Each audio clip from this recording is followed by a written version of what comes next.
Ladies and gentlemen, welcome. Welcome to this event brought to you by Stichting Cultuur Eindhoven. Welcome to the new people in the audience. Welcome to the people at home watching from the screens. We're going to talk about the role of digital technology in everyday life. We're going to talk about the collaboration between designers and technologists, developers, the artistic and human-centered mindset versus the technological perspective. And we're going to talk about what can happen when those two worlds meet and share their powers. My name is Oscar. I will be your host for today. But first of all, I would like to introduce to you the director of Stichting Cultuur Eindhoven, Tanja Mlaker, for a few words of welcome and to explain to us why did you take the initiative to organize this event. We have a microphone for you.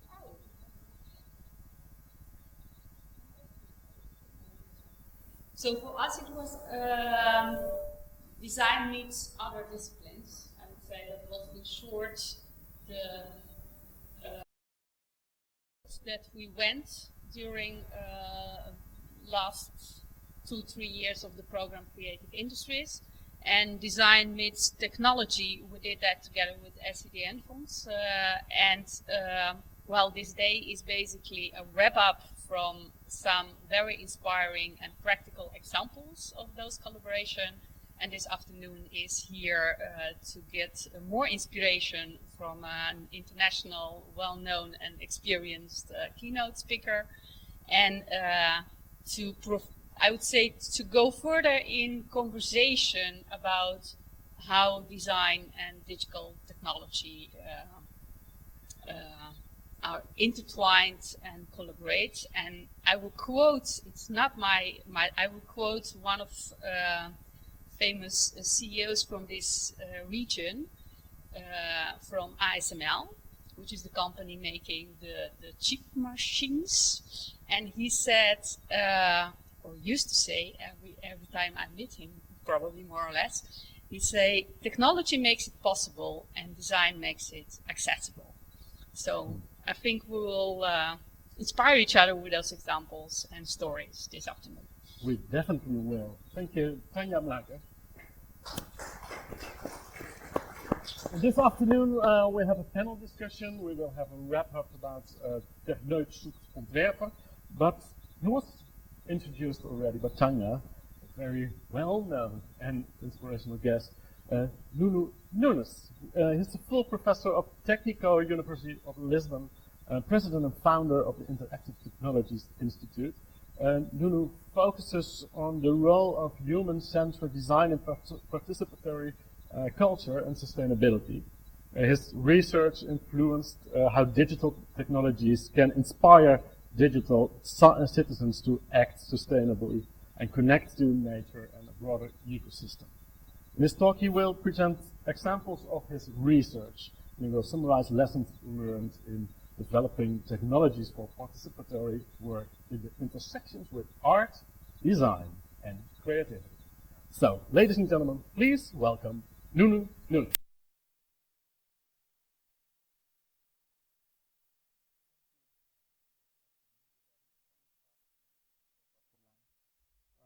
First, thank you for having me here. I came a long way.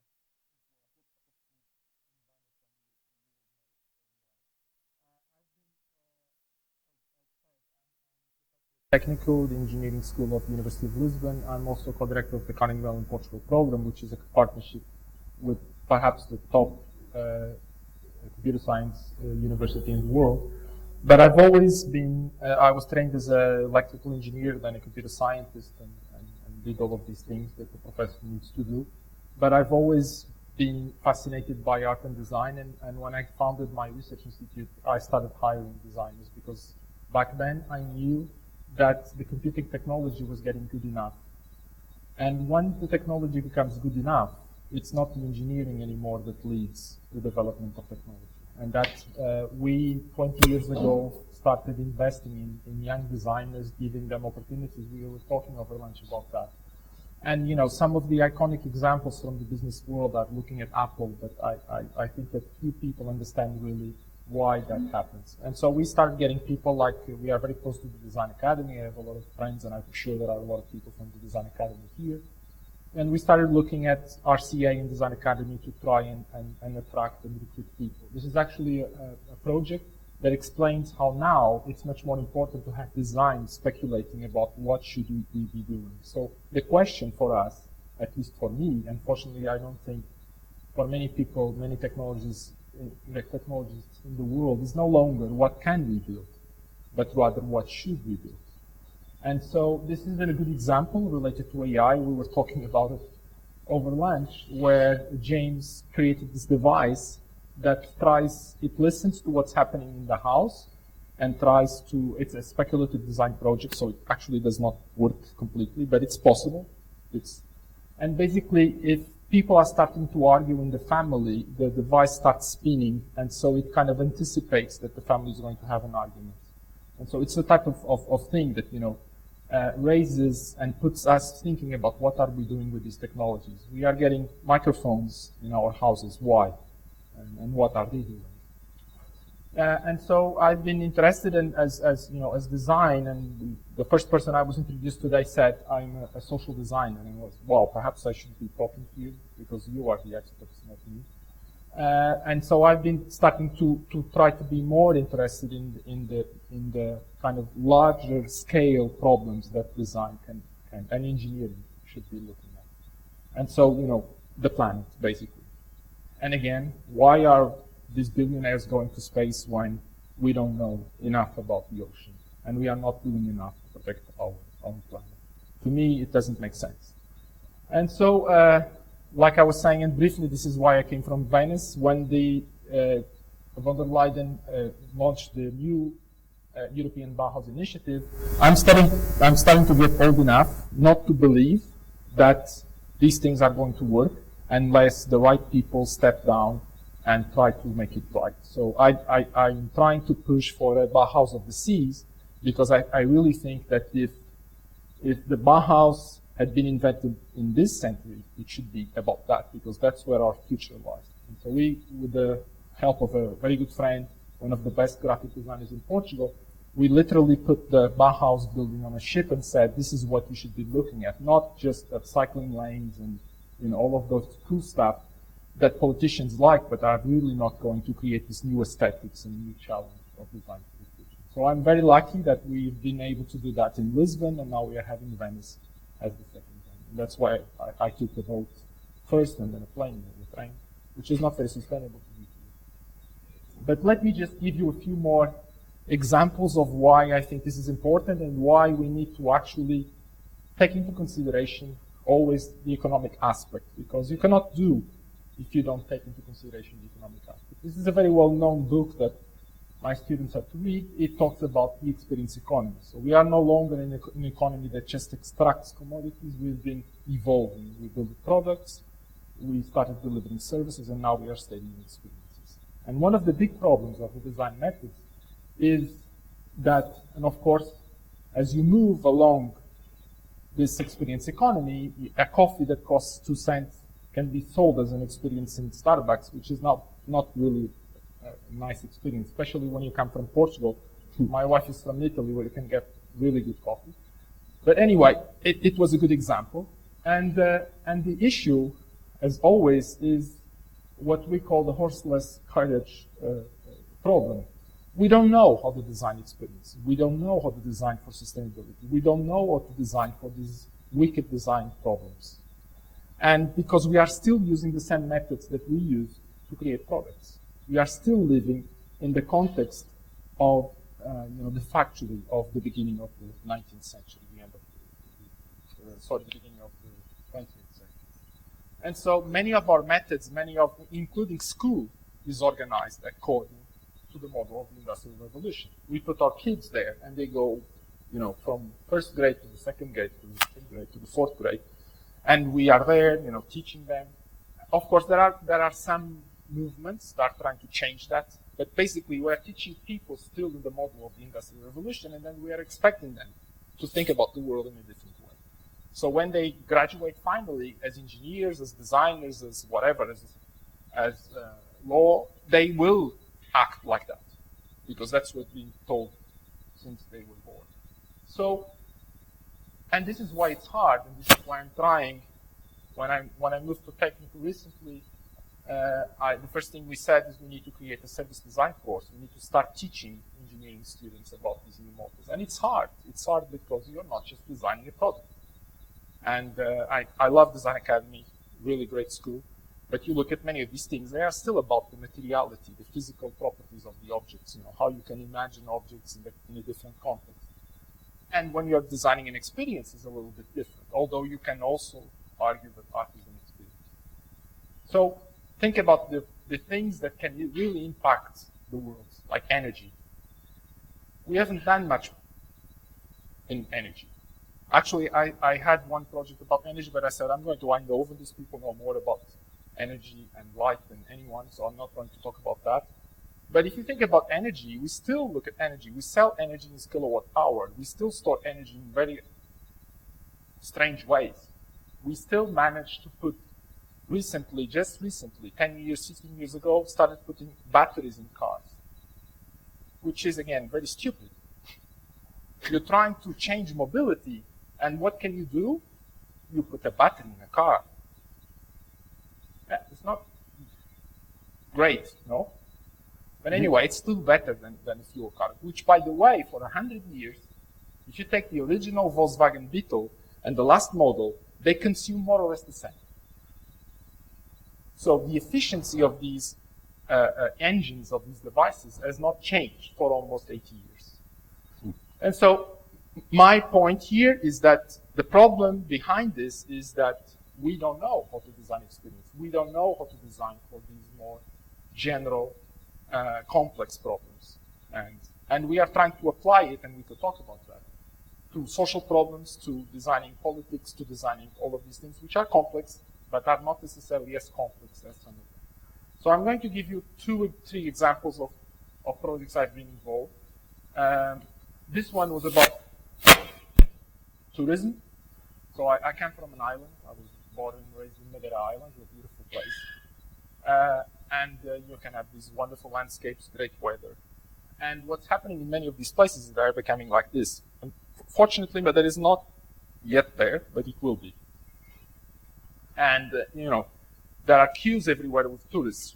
And this is not sustainable. These people are flying from all over the world. And even people died on the Everest trying to climb to this is a true story. So I'm not inventing anything here. And so we thought, can we do something with technology to try and understand what is the impact of tourism in a small island, which, by the way, is 3/4 is naturally reserved. So, and can we do this in a way that we could acquire the data and give it back to the population? Because, of course, Google knows everything about most cities in the world. But we cannot access that data unless we access it as a service that we pay to advertising typically. And so what we did is we bought these Wi-Fi routers, we spread them along the island, and we started collecting data and giving back the data to the people that were collaborating in our project. So basically I would go to a cafe and say, I'm going to put this device. The guy started saying, why do you want to do that? Because I want to tell you how many people are around your cafe all day. And if you don't trust me, I'm going to give you access immediately to the data. So the guy started installing and he said, well, this is actually cool because I could understand when there are more people and less people. And so we built this system that is being visualized here, and we try to make it public. We try to understand if we could infer the fluxes of people in an island, which is, by the way, the 3rd metropolitan area of Portugal. So it's quite large. It has 270,000 inhabitants. It's not that small. And so we try to give this information. Of course, the first people that got upset about this, guess what? Politicians. They were starting to be scared. But this information, perhaps it's not a good idea that we show it, because then they think, and so, you have this immediate reaction of those same people that I thought should be grateful to have access to this information. By the way, we used the system recently to give feedback to people about places that were crowded because of COVID. It's actually a technology that we've developed. It's actually quite non-intrusive because all devices here are sending a signal. You can more or less calculate how many people are here. You do some machine learning and it's done. It's not accurate enough, which is actually a feature because it kind of protects privacy. But at the same time, it was useful and it's actually running, and we developed an app to the government of Mogadishu. But what was interesting about this, going back to participation, was that we were having all of this data, but many times we saw, in our research center in Madeira, we still have a small research center in Madeira. One day on the weekend, the PhD student that is still working on this project with me showed me the data. We were writing a paper with him, and we saw 1,000 people there. I said, it's impossible. It's impossible. There's something wrong with your algorithm. I'm writing the paper. I cannot publish the paper like this. And then the next day, we found out they had been actually a religious gathering of people next to that place. And so we didn't know, although it was the place where we usually work during the week. And so with actually a colleague that is now here at TUE,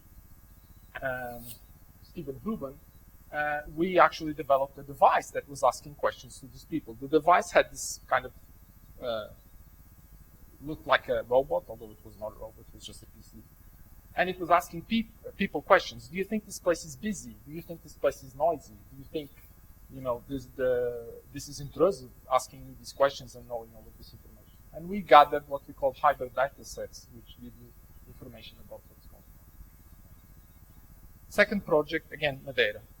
Because I know you're here, perhaps you would like to hear about places that have tourism and beautiful. This one is like 12 years ago. I'm sorry, I was not joking. I just came from Venice, so there's nothing big stuff. And this was a project with the Natural Reserve Park of Madeira. They came to us and they said, look, I know you're really good about technology. We want to make a 3D movie about Madeira to teach the population about what you should do and should not do in the Natural Reserve Park. And they had a small budget from a life project. And I said, okay, you give me the budget, I'm going to give you a good idea, but I'm not going to do a 3D movie, I'm sorry. This is the most stupid thing I've ever heard. I didn't say in that way. I've learned to be a little bit more persuasive in this way. I took 3 students. The students went out and started asking questions throughout the island. And they found out that actually the main problem are the people that work next to the natural reserve parks, meaning farmers and fishermen. And these communities are very hard. They are not very educated. They are scared of anyone that asks questions about what they are doing because they think they are controlling them, and they don't care about the environment. So the students, after doing all of these sessions, talking to them, they said, look, I don't know how to do this. And we started brainstorming, and we said, what about if we talk with the kids, the sons and the daughters of the farm, and we designed something with them. And so that's the ECO project, which was done by some students. It was a master project, a very simple one. The natural park was formed to protect the rich natural heritage of Madeira, but the forest and marine reserves have suffered the effects of human activity. Let's go to the schools and ask the students to draw what they see. How can we get them to care? This was the schools, I forgot to say, of the sons and daughters of the fishermen and the farmers. The schools that Any attempt to change someone's behavior should focus on relationships. Kids into For a game, most, family which has the was then strongest used effect on to the and teach children connect us with them. something to the fishermen and the Provide farmers emotional in an experiences engaging way. that And the fishermen and the farmers, they cared about that because they heard the kids creating talking about heartfelt games connections that also they had built creates future stake. with our team. Those that will And continue so to share we their had a message. great designer and artist, So we engage and she children created from local this communities to interesting draw the game, nature around them and how they felt together. using the drawings from the We kids, incorporated the images from and the it's still stories used by the Natural Reserve Park as a way to start a dialogue. And it kind of and begin a relationship. diluted that barrier that existed when the people from the Natural Reserve Park were trying to contact us. The third project, still in Madeira, was about whales. As you can see, I'm still very fond of my island, and I still try to work there. This one was about, and started when we started working with some marine biologists, and we started thinking about what about whales and that, that model of the experience economy? And it was interesting when I started thinking about this, that you actually have the same progression. Whales were one of the first energy sources.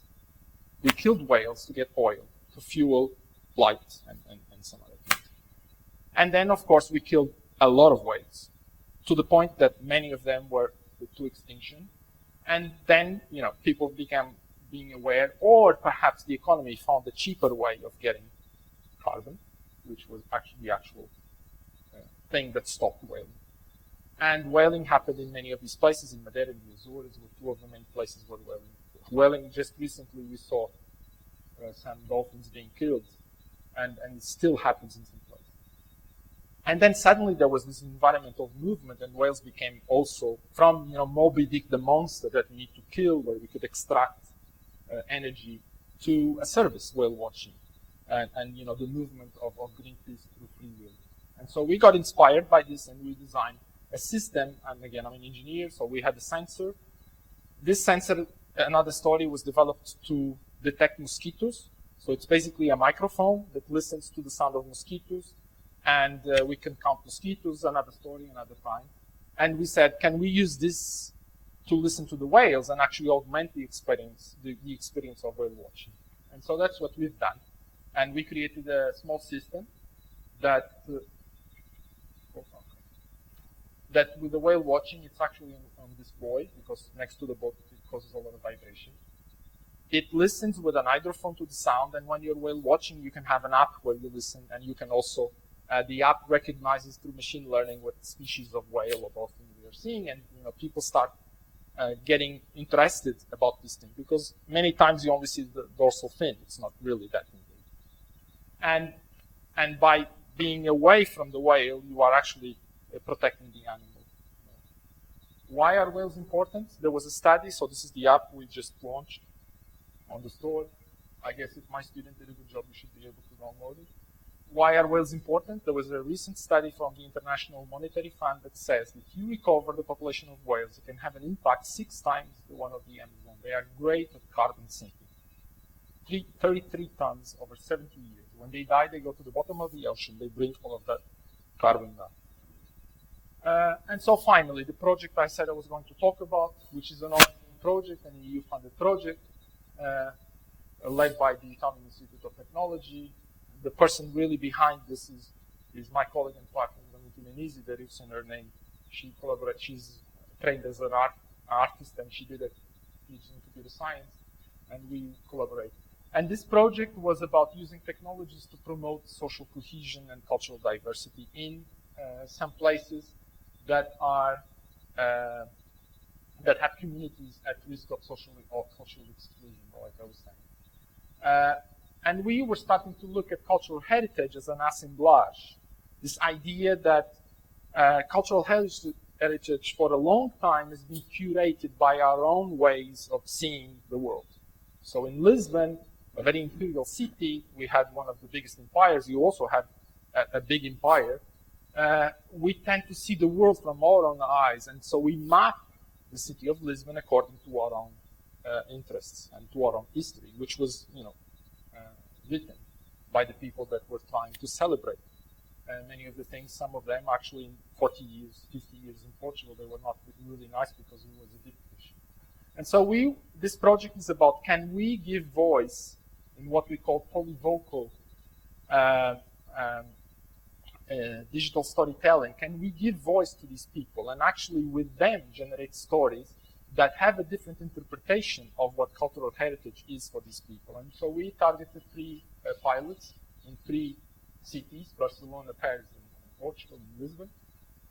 We target very excluded and fragile communities, so this raises a lot of ethical and problematic. It's not easy to reach these communities. These people are scared. We have to be very careful about privacy and all of these things. And so what we are trying to do is to try to put their perspective into, I'm not going to go into the details, or knowledge graph and AI model, and then try to bring their voice through augmented reality. And so the idea is that we have designed an application that is going to tell the story of our cultural heritage from the point of view of these communities that are disadvantaged. The project is ongoing. The idea is that technology could connect people, and that we could give a tool to these communities, and in a way raise awareness to the fact that they are part of our community, and they see the tangible and intangible components of our heritage. The process is interesting. It's a typical design process that you know about. I'm not going to go into the details. You need to observe, you need to create empathy with these people. But what we found out, and we just wrote papers about this is what I do. Build things, write a paper, move on. It's what I'm paid to do. So many of these projects, they work, but then we have to move on in terms of research. Sometimes they create a company.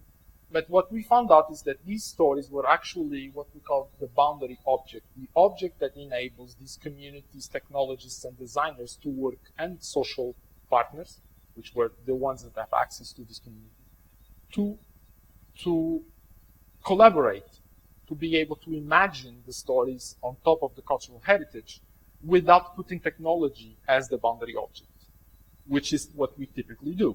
We say, okay, we are going to design the app. The app is the important thing.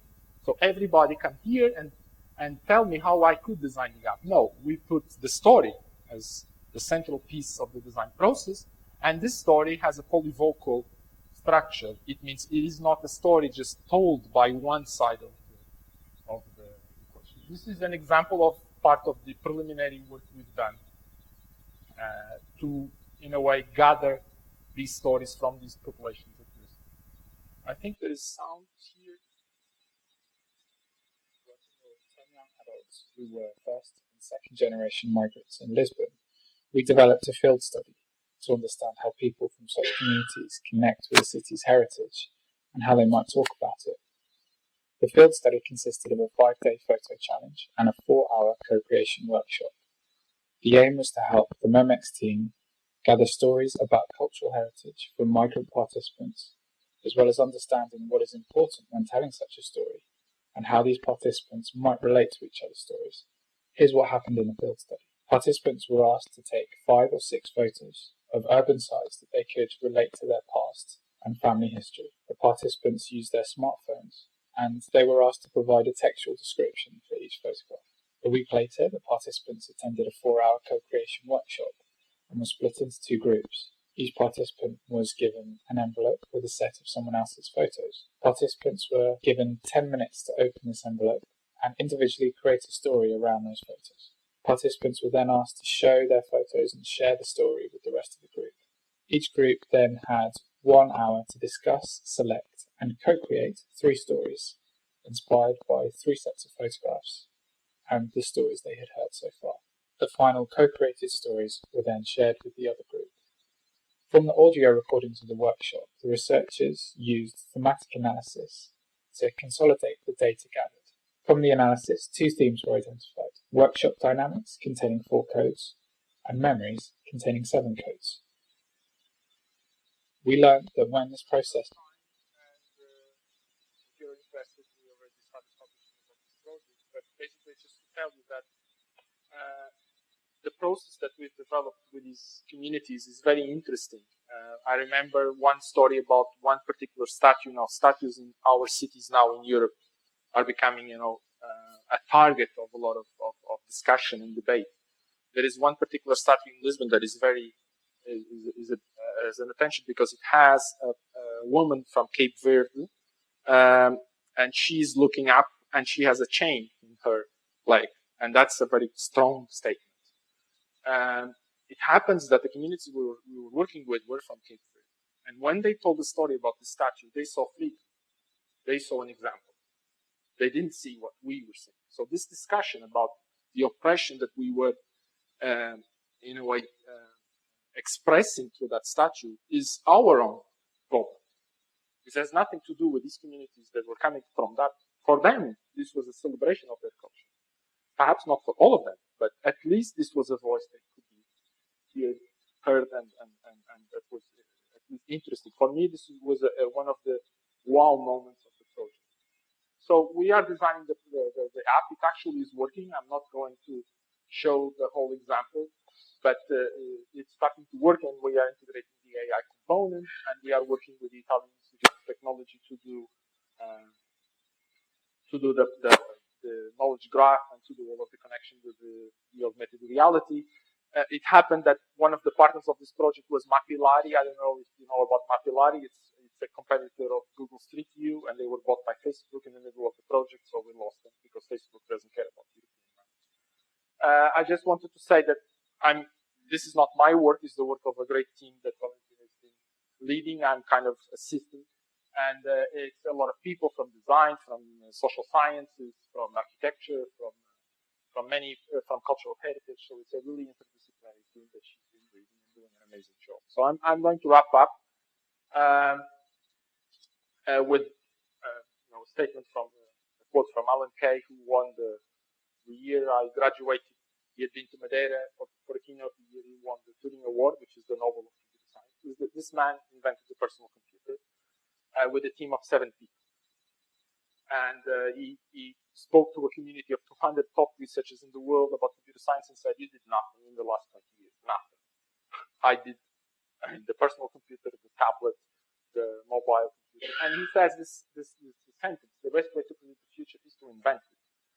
And this is from Stuart Candy, a designer, the multiple futures. Many of the futures that lie ahead are possible, plausible, preferable, and it's up to us, especially as engineers, as designers, to shape the future.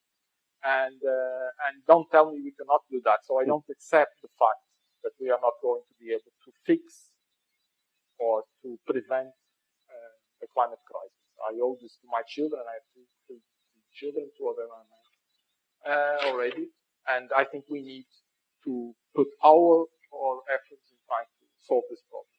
And so that's why I am involved in the Pauze of the Seas. That's why I'm involved in what Binder calls design thinking, not design thinking. I hate the term design thinking. I think anyone who's a designer hates that.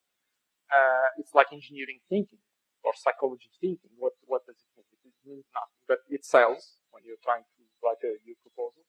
But this is much more interesting, is the social material collective of humans and non-humans. So the project I'm working now, which is the Pauze of the Seas, is really about, can we design for non-humans? Can we design around waves? Can we design around animals, bacteria, shellfish? Can we actually take care of our world by putting the non-humans and not just the humans in the center? And that's it. That's it. Thank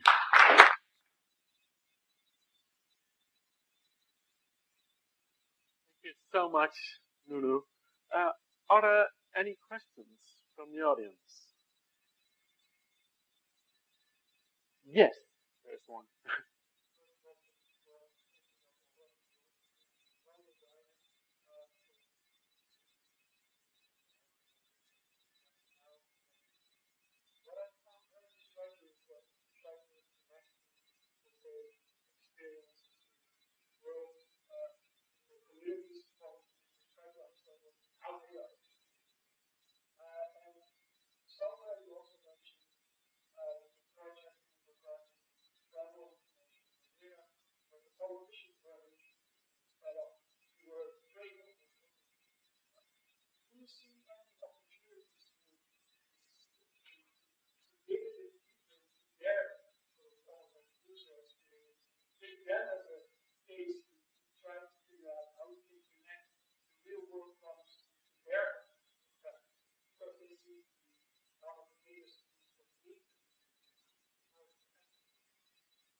A short answer, no. I don't believe. I think it's really. I believe much more that the citizens, if they are given means to organize themselves, they will be able to influence the politicians. The politicians have a very, we call in Portuguese tecno-deslumbramento. It's like techno-enlightenment. They think that technology is going to solve all the problems, and they don't understand anything about technologies. And they rarely have good technologists with them, because the good technologists are working for Google, Facebook, with a few exceptions. And so, yeah, I think that is one of the main problems, because like we were talking, there is a lot of funding for that. And I don't think that we are building in government and policy making the right instruments. It's a big challenge. That one I will not even try to solve. Yes.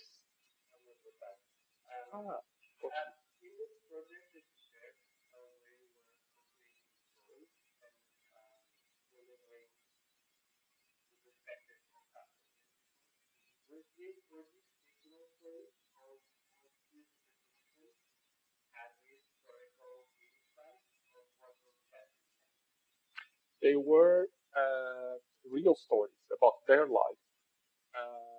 We didn't have direct access to these people, because there was a social partner, an institution that is ethically and socially prepared to talk to these people. So we had, in a way, to train these people and ask them to do that. So we had access to some of the elements. And so there were real stories. And one thing I forgot to say is that for them, seeing their stories on a digital device was like, finally I'm being heard and seen. Because in the beginning of the project, we said, why won't you? They can use Instagram. They don't need us to build an app. The thing is that for those communities to see that there was a group of researchers interested in what they were saying, to the point that they came back even during lockdown and showed them the story in the device, they were like, wow, the first time that someone really cares about what I'm saying. There is a lot of blah, blah, blah. So again, it's a research project. It's a research and innovation action. So the idea here is to make a proof of concept. How can we scale this? I think we will need to go to we will need someone that develops a business model for this. Yes, please.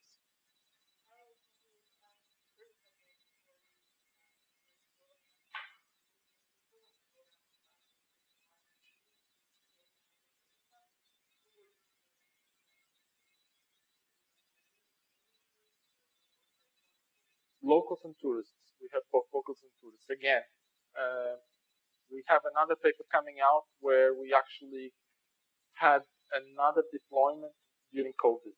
So we had these tablets where we would show what we were sensing, and we were asking people, do you think this is intrusive? Do you think this is accurate? So in a way to collect that data. That was mostly for locals. The other project, it was mostly tourists. And it was interesting because the first project, because we had that kind of robot face, people will walk at the device. I don't know why. My colleagues in robotics perhaps have an explanation for that, but they just walk at it and say. Again, these hybrid data sets, we published a paper with Stephen Huben. By the way, he's a professor here. If you want to reach out to him, he's really the expert in this tangible aspect of gathering the data. Is hard to scale. It's not easy to build these things. The project was initially done in London at UCL when he was there, in a public park where even kids could use these knobs to answer questions. And it was used as a tool mostly to gather the perceptions of people that living in that community. So you put this in a park and you ask questions to the population. And because it's a kind of a playable machine, they go there and they say, okay, what would you like to do with this? How do politicians do it? Through voting every 4 years,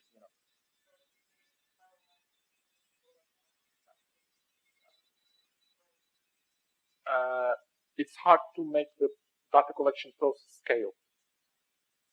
We tried it with social networking, so it didn't work very well. So we put what we call a social networking sensor, and we tried to show the information. We started doing in the school, and it was very interesting because the students they noticed that we could collect the data, and they started using it as a way to say bad words. But we try to extract that data from social networking, like what are people tweeting here? What are they saying? It's an interesting experiment, and it is a very interesting experiment for what we were talking before. because people are not aware of how much they know about us by what we tweet, by what we post. And so in a way, if you show this information, people are more aware that what they are doing is actually disclosing a lot about their preferences, what they think. You can get fired in the US too, by some stupid tweet you did when you were drunk 5 years ago. Yeah. Yes? No, it's you.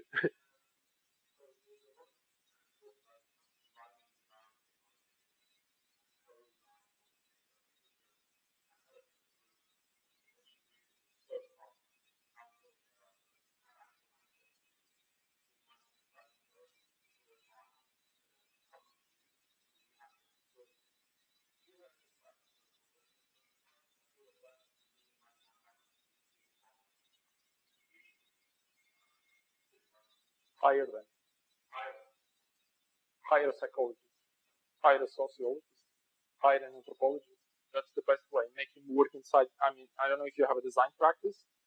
Just get a very good social scientist and put him in your team, and you will see how they look at people in a very different way. Because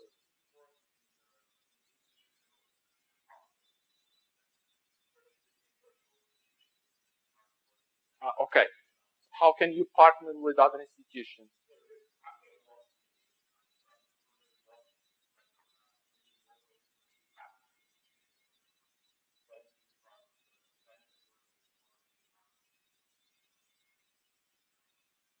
So in this project, one of the big problems is, so we are in between. Our as a research institution is different from I'm not making a high comparison, but we are really in between. So our research institution over 20 years learned how to speak different languages and how to respect different languages. And so in a way we act as that translator. Because if you put the guy that does the knowledge graph talking to the people that take care of the research community, it's a disaster. It's really a disaster. It's two complete worlds. So you need to have someone in between. Perhaps there is a business opportunity there to do what we call HCI, human-computer interaction, into a business, into a translation business almost. I think it's very hard to do it end-to-end.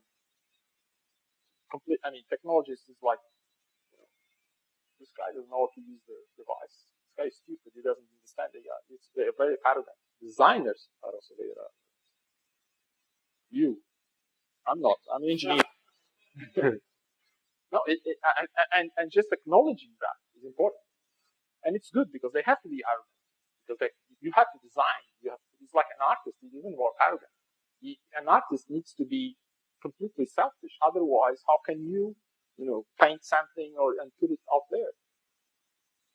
So I think that acknowledging that is very important. Does that answer the question? Okay.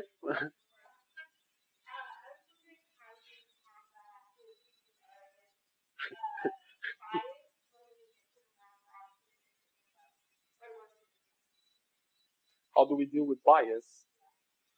Well, I would have to say that we use qualitative data to avoid bias, because the bias is dangerous on quantitative data. That's where it's actually very, and AI can bring that to the extreme, very dangerous extreme that we have seen many examples happening out there. So in a way, by using qualitative methods, we try to avoid the bias. That was that component of the research project on the hybrid data set. But yeah, the issue with qualitative data is it's hard.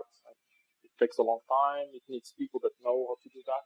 Thematic analysis, transcribing interviews, and in business, you can't do it. I mean, you should, but design is very hard. So I was teaching design students 20 years ago. The first thing I taught my design students was how to explain to business, to their boss, the value of what they do. Because for the engineers, it's very simple. It's lines of code. So nobody questions that. And because they don't understand code, it doesn't matter. You can say, I wrote 200 lines of code. and it's hard to find computer scientists. But designers, I always told, and the same to the psychology students, show them that you did 20 hours of interview. Give them highlights, synthesize the information so you can show them. But yeah, it's hard to scale, so it's not an easy solution. Yeah, finally.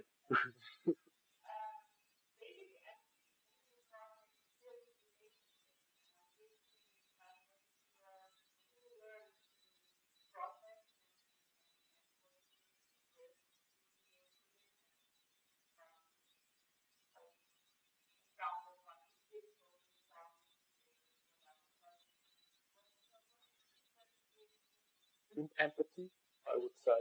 Empathy. You need to go there. I think we have also a culture in our lab that is not very easy to find.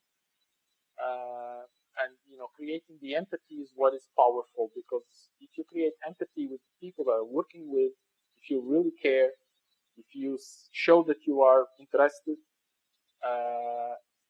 it's very powerful, because people have a creative potential that is enormous, and they know about the problems. We were just in Venice, and we were brainstorming what could we do. And one of the projects that's still ongoing, it will be garbage and cultural heritage. It's like, who are the people that know more about the city of Venice, the people that collect the garbage? Working with them would be amazing. These people know things that nobody else knows, because they are there at the weirdest times of the day. They know every corner. By looking at the type of garbage they collect, it's like anthropology. You know what's happening there. And so I think that, I have a PhD student from China coming in now who is interested in that space, designing for nightlife. And so this is what I do. If a Chinese student comes to me and says, I would like to do a PhD with you about design for nightlife, I say yes. And then we'll see what happens. It's the good thing about this profession. And then, these people are enthusiastic and they come up with amazing ideas. So, I think that here is a more professional world. I don't know how much of this could be translated, but I have a lot of time. Empathy is key. Yes. Last question, or was it the last question? Maybe. In that case, thank you so much. Thank you. You will join us in a panel later on. And now we have a little break. I would say 10 minutes for coffee, tea, talk to each other. I see you in 10 minutes. Hoe introduceer jij jezelf? Je supervised this project? Of wat is Ja, supervised the project. Doet die ook. Dat is goed. Ja.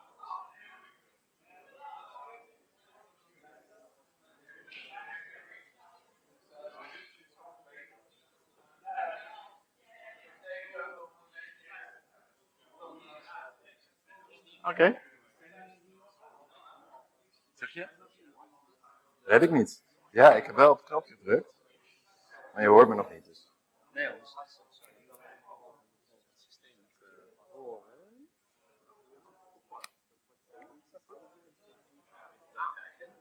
Ja? Hij moet nog even iets met de microfoon doen. Ja.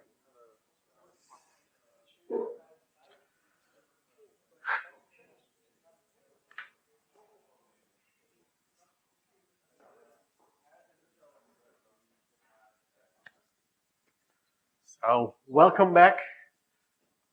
New friendships. So good. You have a Facebook connection already on Twitter, on LinkedIn, perfectly.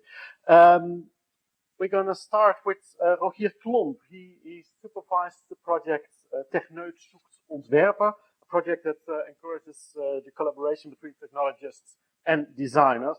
He will tell us all about his insights during this project. Stage is for Rogier Klomp. Thank you very much. Good afternoon, everybody. As he mentioned, my name is Rogier Klomp, and I'm here to tell you about a program initiated by Culture Eindhoven and the SEDN fund. And this program is called in Dutch Techneut, Zoekt, Ontwerper, which translates to Technician Seeks Designer. And in this project, we brought together technicians that strive for a stronger internet with designers. Tech-savvy, but human-centered designers. I was asked by Nieke van Heeswijk from SEDN Fund and Anna Sulman, who's in the back from Culture Eindhoven, to be the supervisor of this program. So that amounted to leading work sessions with the technicians and the designers, organizing feedback sessions, and the most fun part being one of the matchmakers between the designers and the technicians. We started the program last year, and just this morning the technicians and the designers presented all their projects at this very spot. And while we worked together for several months, today was also the day that we met each other for the first time. This is what our, oh, wait, what? Forget something. So, this is what our meetings look like. And very common images, of course. This is us in Irma Meet. This is us in Microsoft Teams. I think for everybody, this is all too familiar, and maybe it emphasizes the urgency of the theme of today, living together in the digital realm. We interact more and more digitally, so let's make sure that this digital meeting place is a good one. Today, we talk about the potentials of technology for our society. I think important questions are, how do we want to live together digitally? How do we make this digital world accessible to all? I think Tanya already mentioned this. Design is access. And how do we protect the more vulnerable people against uncurrent digitization? And how do we make sure that our acquired rights as citizens also apply in the digital society? And within the Technician Seeks Designer program, we worked on projects that are aiming to provide answers to these questions. Projects that help make our digital world more inclusive, accessible, and safe, and help protect our data. An important emphasis of the program that we put theory into practice, because that's what the projects within this program had in common. They aren't supposed to be just conversation pieces about a better digital world. We want these projects to function, to be implemented, to be adopted, to be used. In short, we want them to work. For that, we needed interdisciplinary collaborations. People from different fields with different backgrounds. We needed the technical know-how, but also ethical sensibility. We needed the ones who can build it, but also the ones who can communicate it and make it accessible. That's why we brought together several people with different skill sets. One group we called the technicians, and then we mean tech developers, tech entrepreneurs, tech educators, tech critics, in other words, the ones that know their technology. And the other group were the designers, which consisted of several kinds of designers. UI and UX designers, graphic designers, social designers, well-being designers. We started this program with the technicians. The technicians had initiated a project with the help of the SEDN fund. And then we searched for the right designers to link to these technical projects. Let me shortly introduce the 8 projects that we started with. So you have an idea of the subjects and the challenges that we were dealing with. The first one is called SEPT.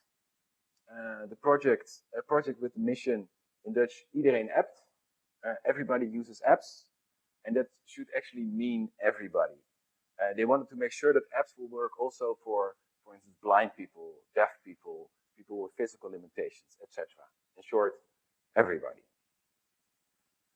Then the second project is called Public Roam. Public Roam is a Wi-Fi service that makes sure that visitors of public spaces can connect to Wi-Fi in a safe way. The third one is called Privacy Label. It's a project that aims to make privacy statements more transparent and accessible. Or as I would put it, privacy information that you actually read before you click accept. The project Solid Starter. This project aims to stimulate the development of the Solid technology. Solid technology is a web decentralization project which creates opportunities to regain control of your personal data. Then there is Corona Alert, a platform that collects government reports about local corona measures. We have the project Filter Me Niet, in English, Don't Filter Me, an online wizard that prevents algorithms from unjustly filtering and removing creative content. We had the Data Detox Kit, a digital moral compass that gives adolescents more insights in how their personal data is collected. And last but not least, we had Irma Meet, a privacy-friendly video conferencing tool that uses Irma technology. With this, you can be absolutely sure that you know who you are calling with. And sometimes this can be always that it's very useful, but in special occasions, for instance, when you call to your doctor, to your lawyer, it's even more important, of course. So there you have it, 8 promising technical projects that you could call tech for good, but also 8 projects that faced a lot of challenges. So in order to tackle these, we connected them to designers. And unfortunately, there are still a lot of misconceptions about what a designer does. And of course, the common misconception still is a designer makes it look nice. And luckily already the previous speaker has debunked it very thoroughly. But in practice, it's still what you encounter as a designer. And of course, aesthetics are part of it, but it's not the core value of the designer. A good designer looks at the entire project, the context. She or he makes sure that it makes sense, that it's a coherent concept. A designer analyzes what's the core of the project, what is the why of the project, and builds the design up from there. That's why it's very important that you involve the designer in the early stages, very early stages of the project. Something that unfortunately still doesn't happen very much, but was of course one of the ingredients, the key ingredients of this program. And another major quality of the designer is to be able to look through other people's eyes. Something that engineers are not always the best at. And designers can place themselves in the mind of another. They can take a step back and see the project as your audience would see it, would understand it. And what would my mother know? Would my mother know what this is? Would my grandfather know where to click? Would my neighbor get this? Would my kids throw this away? A good designer involves the people that he or she is designing in the process, with, for instance, user tests, co-creation sessions, or any other ways to include other people. We already saw some examples of that in the previous talk as well. And I think the core value of a designer is empathy. I think that is, as designers, maybe you figured it out already, my background is also in design. I think that is basically our core skill, empathy. And don't get me wrong, I don't want to say that every designer is an empathic angel. Also, every cigarette ad is designed, every gun is designed, and every very addictive social media interface is the work of a designer. Design, of course, is a two-edged sword. But in this particular case, we're aiming to use the good side. For these 8 tech projects, we needed these specific qualities. And because these original tech projects needed not only to reach an audience, but also change the behavior of the audience.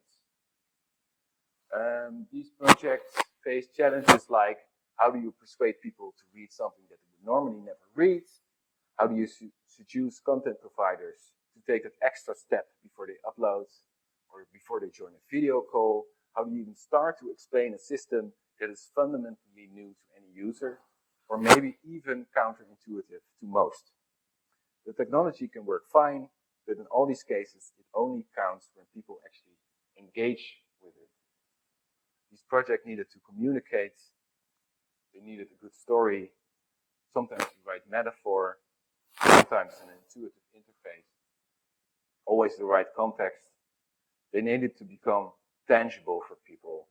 They needed to let people know what the issue is, why it's important, and at the same time, not be bothered by it. They needed all the ease of all the big tech apps, but at the same time, protect your data, be inclusive, be privacy friendly, etc., etc., etc. They needed to connect to certain communities, they needed to be embraced. In short, they needed designers. And to be able to make these 8 projects work, they needed the right designers.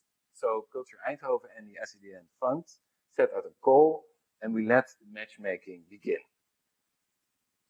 And I think the art of matchmaking is a very precise one. You need the right mixture of shared interests, complementary skill sets, enough shared knowledge to understand each other, but different enough knowledge to be able to learn from each other. And always important, you need to click on a personal level, especially when it's a project with challenges that we faced. We're close together, you invest in each other, you have to come to an agreement on a lot of things. In a way, it can be a bit like a marriage. And just like real marriages, you have all kinds. You have the happy marriage. You have the marriage of convenience. You have the open marriage. The marriage in which one is always a bit more dominant than the other. The trust-based marriage. A marriage that is hard work.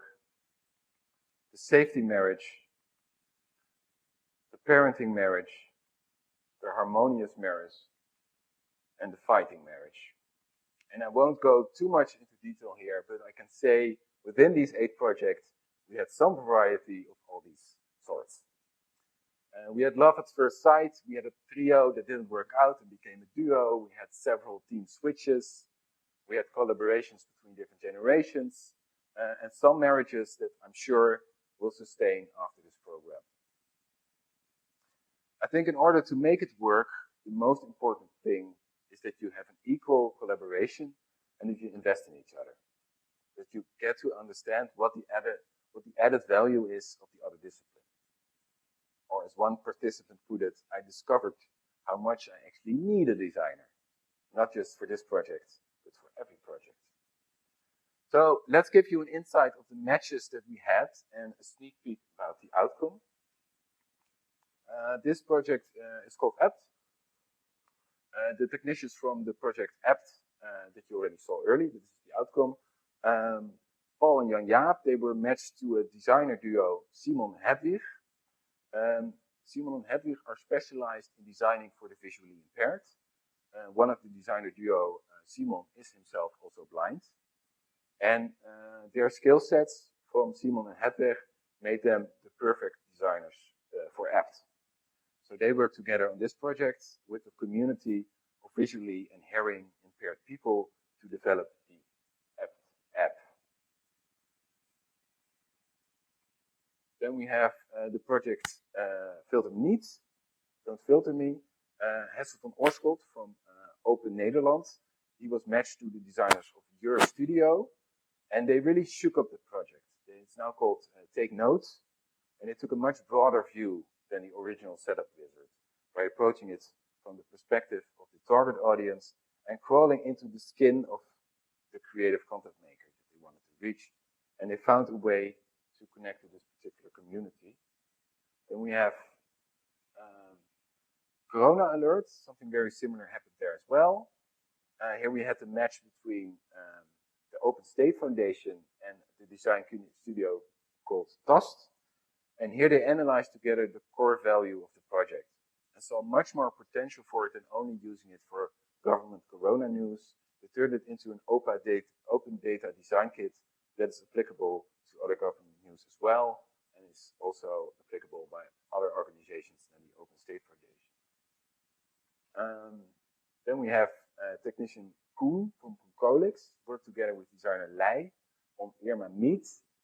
They worked on the video conferencing tool and discovered not only many interface design challenges, but also challenges in scaling and fierce competition with the known brands.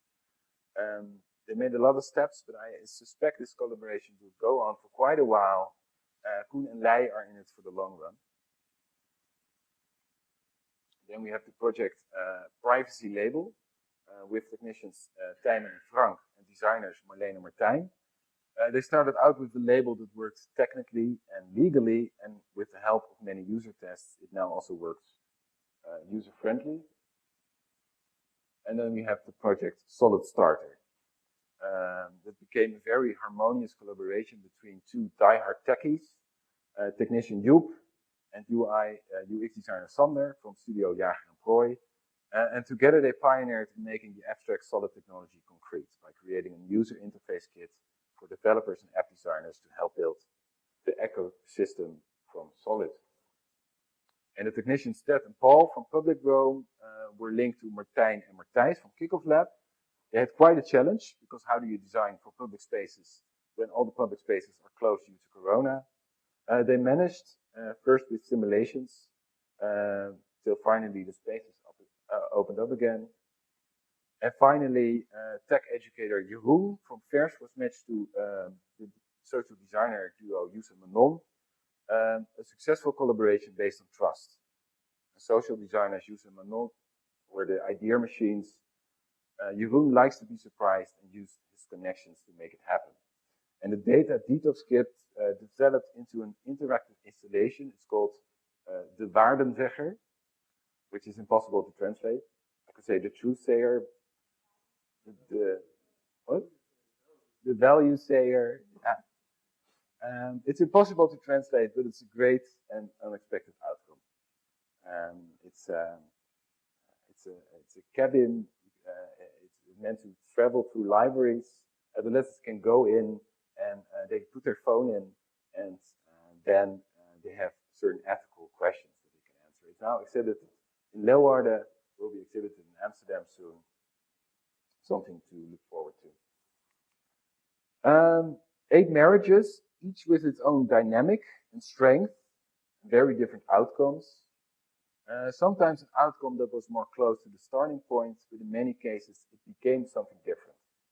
Something that wouldn't have been thought of by either the technician or the designer alone.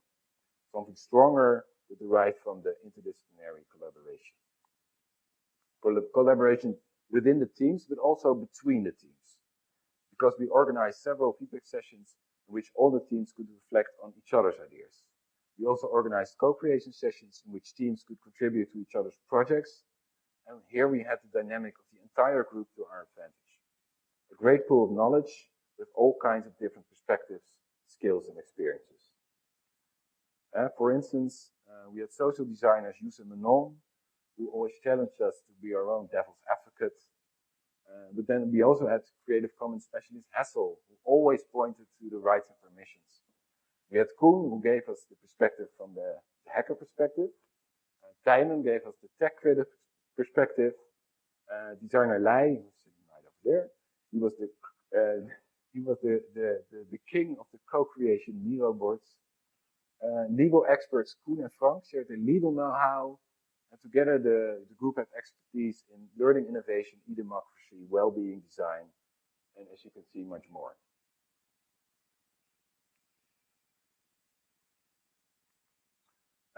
Together we created the opportunity to use the collective intelligence of the entire group.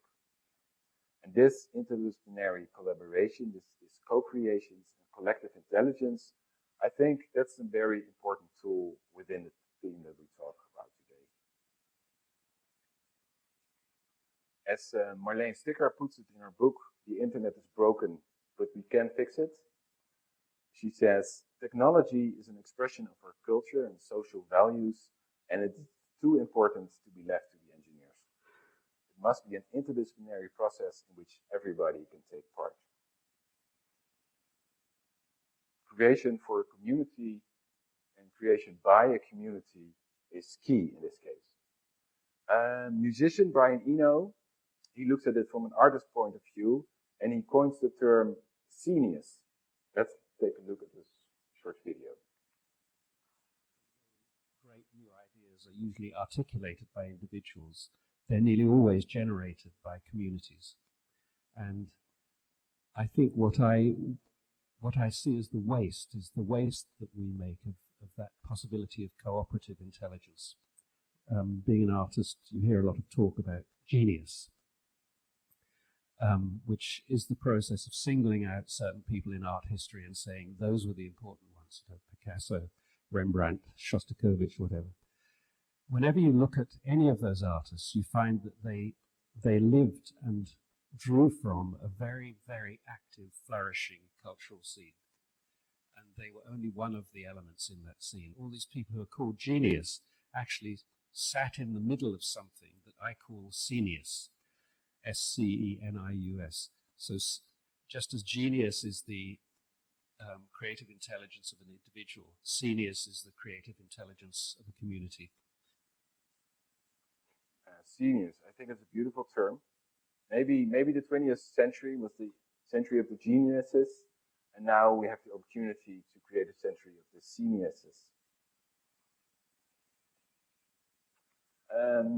Within Technician Seeks Designer, the interdisciplinary collaboration was key, and from that perspective, we also included outside experts in the process.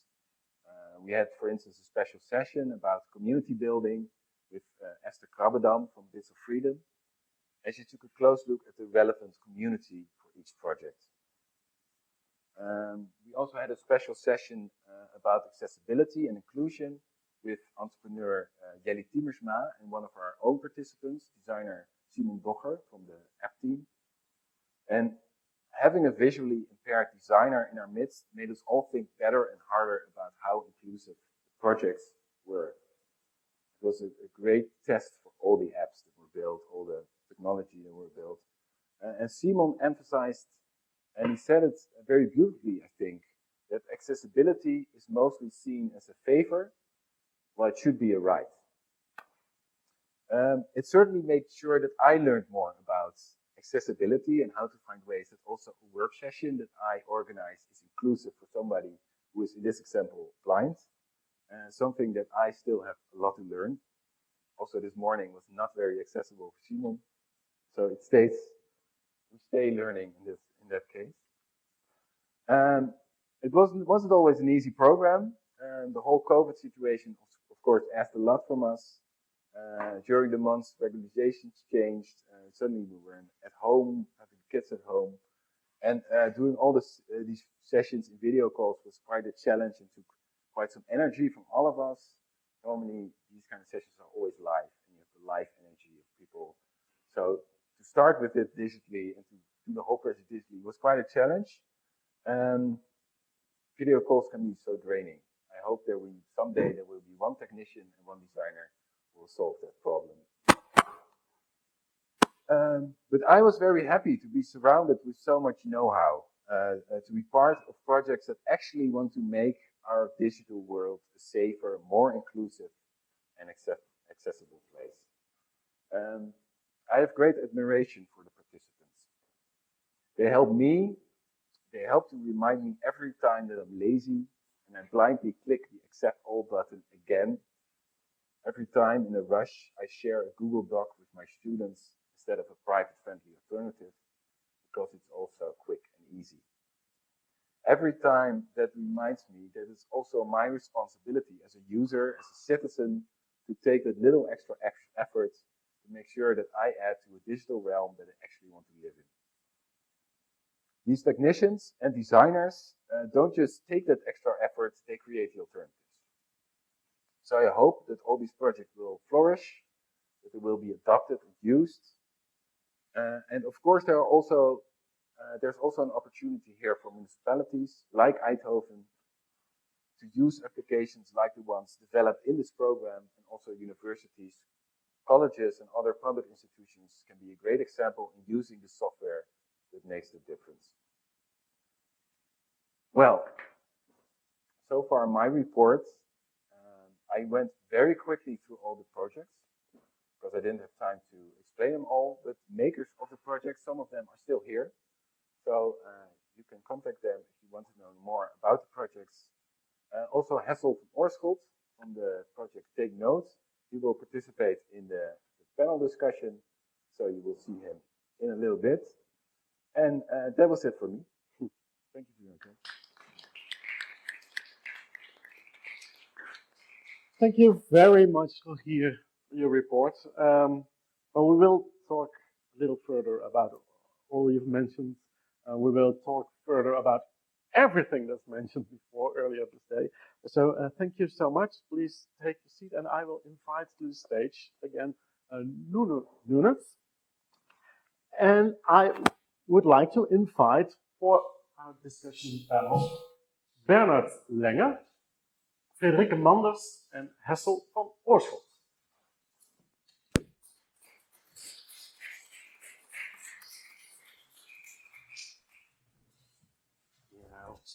Welcome all. Good to have you here.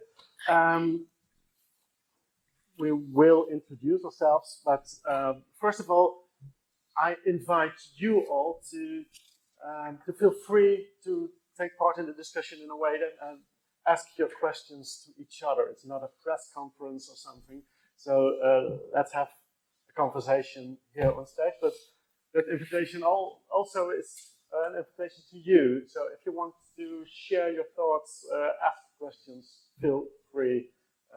Maybe you can put up your hand, but if I don't see that, just yell. I will hear you. Let's start with you, Bernard. As mentioned before, you two met during lunch. You said, "I am a social designer," and Nuno wanted to know all about it. I think we all do. What does a social designer do? The easiest way to explain it would be that you use design methods to address societal issues. So as you can design a service or design a product, you can also design for societal issues. So like looking into the people who are actually living the issue, or also how is it communicated, which systems are there. And all in all, you're mapping and you're redesigning or trying to improve a system that seems to not work. Do you have examples first? What do you do? At the moment, for example, with the collective foundation what we're doing is we are looking into how we can help independent journalists in El Salvador, Nicaragua, and Moldova, as they are limited in the way of how they can express their journalism. We're looking into like what can we design for them so that the viability of the journalists will improve through, but not limits them in what they want to express. So, for example, they become more independent from technology in that sense, but also the way of how they tell their stories. These things we design with them. On the other hand, for example, personally, I'm working on a project on how we treat water, and as we treat it as a product. And I'm trying to convince or slightly push organizations like the water organizations here in North Brabant to look at it as something for what we have to care for and not what we should sell. Okay. Hessel van Oorschot, board member of Open Nederland, not to be confused with the Stichting Open Nederland. Thank you very much for the reminder. Opening, open society, not mentioning Corona. So, what does your Open Nederland do? We care much about open content, open licensed, open data sets, open government, a lot of open things. But in the end, it means that you try to empower people who create stuff and make sure that they can share their work in an open way and with the intentions as it's supposed to be. But also to preserve material from the past. So look at the musea and archives, etc., public domain. So we are also responsible for Creative Commons and then the Dutch chapter. So like many countries have their own chapter. There's a global organization based in San Francisco in America, and then all the countries have. So we do Creative Commons in Nederland, which means that we also try to thrive a community of individuals, organizations, Beeld en Geluid, and all the other organizations in the Netherlands, to share all their cases with other people so that they can learn from stuff that's happening today and not reinvent the wheel. Frederike Manders from Mama Productions, and one of the project of Mama Productions is a virtual reality app in healthcare to learn people what it is like to live with epilepsy. Yes, Why did you invent that? because I have epilepsy. So it was, I was frustrated that I couldn't explain to people what the daily challenges are. And I'm a photographer. So I did a photography project about it. But that wasn't enough because it's just, you can look away and it's static and it's two-dimensional. And then I came across the possibilities of virtual reality. And that's a way to put people in my shoes. So it was all about empathy and about insight and awareness. And yeah, it's still going on. It's still running. What do I when I It's put on very, the glass? yeah. Glasses? It started very basically. You're in a home environment and you're inside this virtual space, just a home environment. And when you walk around, you get struck by small and larger seizures. That was the basic app, and we evolved now together with Berkerschutse, Hezen, Kempenhagen, and it's now in a pilot version in which you can do a game and more information, and so it's more an educational tool now. But I did a lot of demos with it, and it really turns people around within minutes. It really gives in a very emotional way. So that gave me a good insight in what the power is of immersive technologies. Yes. So we mentioned it before. Designers have a superpower in empathy, and by using that superpower, you create empathy. Yeah, yeah. It's building a bridge. Yeah. And especially with these immersive technologies, you can.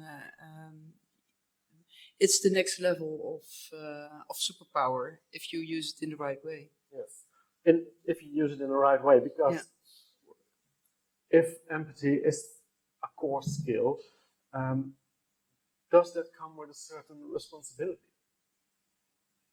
What do you think? Yes, and first of all, not to glorify designers as superheroes. I think one thing which is designers are good in, because that's just from out the historic point of view, is that we are trained to work with customers. We're trained to look into what do they need. And I think the responsibility comes especially when you look into societal issues or social issues, because a mistake in a social issue also will have a response within a group of society. So I think you cannot go lighthearted in it, and you have to be aware of what you're doing. Well, do you doesn't have an example of when does it go wrong? Maybe you do have an example. Yeah, I was thinking while I was hearing that another angle of this discussion, to try and be a little bit more provocative, is that the real influential designers, the designers that are changing the world, are the ones that are really very good at creating tools that create new consumers. So the subtle design of an Instagram, of a Twitter. Let me give you one example. The infinite scrolling of Twitter is one of the most influential interaction design pieces that I've seen, that makes a whole portion of the developed world completely obsessed with the timeline of Twitter. And they do that because they want people to keep scrolling on Twitter. They don't have any of these great idealistic goals of creating open source software, of changing the world. These are capitalist, very well-trained designers. They don't care about people with epilepsy. They don't care about open data. They don't care about changing society and the world. And they are the ones that dominate the world. So, and in my research area, it's been the fact that we've been focusing on trying to make people responsible consumers. And we failed. We failed. Because, I mean, in the sense that the ones that are already responsible, they are responsible.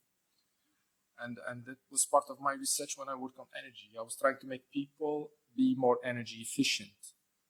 The conclusion was that I could not.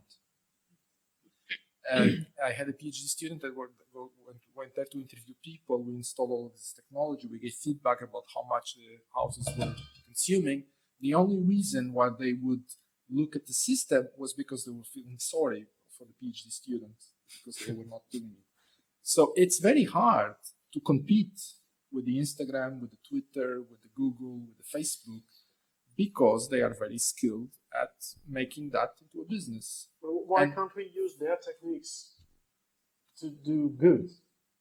Because those techniques are based on persuasion. They are, they have been building on years and years of capitalism, of, learning very well what people want and need and making them want a new pair of shoes, want a new car, want a new iPhone every year.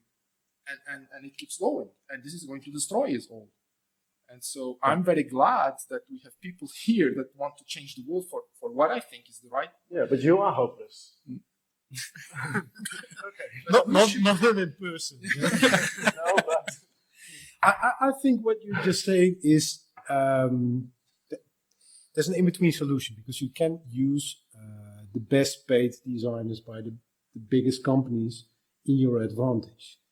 What you have to do, of course, is tell the board or persuade the board that there is another world up there worth fighting for. So if, take a big example like the United Nations Sustainable Development Goals, if there is like one Sustainable Development Goals and Google says like, yes, that's also something we want to address, then community, researchers, designers, technologists should take them up on that and say like, okay, show me. Give us that. And we have seen those examples where organizations like Amazon, for example, challenges their own staff members to say like, if you want to start something and create something that's better than Amazon, go for it. And they sponsor it. And some of those projects stay small or die in the process because people get paid better or bought by another organization that pays even better. But some of these projects that came out of those platforms are actually thriving and helping society. So I think we should try to combine like hybrid forms, where you say like, we know that the industry is there, they have all the money, they will keep on persuading, but we have to convince them that some of those areas are actually, with a little twist. I see a little skeptic look in his eyes. Beneficial to all. He's the businessman. I'm not. I gave up being a businessman when I got into academia and doing my PhD. I don't believe in that. I think the last richest man that tried to do something was Bill Gates, and still trying to do something in that space and using some of what he did in the right direction. I see a new generation of businessmen trying to go to Mars. Oh, but that's a good thing. And I heard your presentation. I heard your presentation saying like that's a waste of money, but it isn't. Whoa, let's go back some decades. But this is Eindhoven, and in Eindhoven you had families working for Philips, and you had families working for DAF trucks. My father used to work for DAF, and he always told me the story when I was young that Formula One racing, or building trucks, or doing stuff outside of the scope, like, had a purpose, because the technology you developed there could be somewhere used in normal cars in about 10 years' time. And that's what you see now.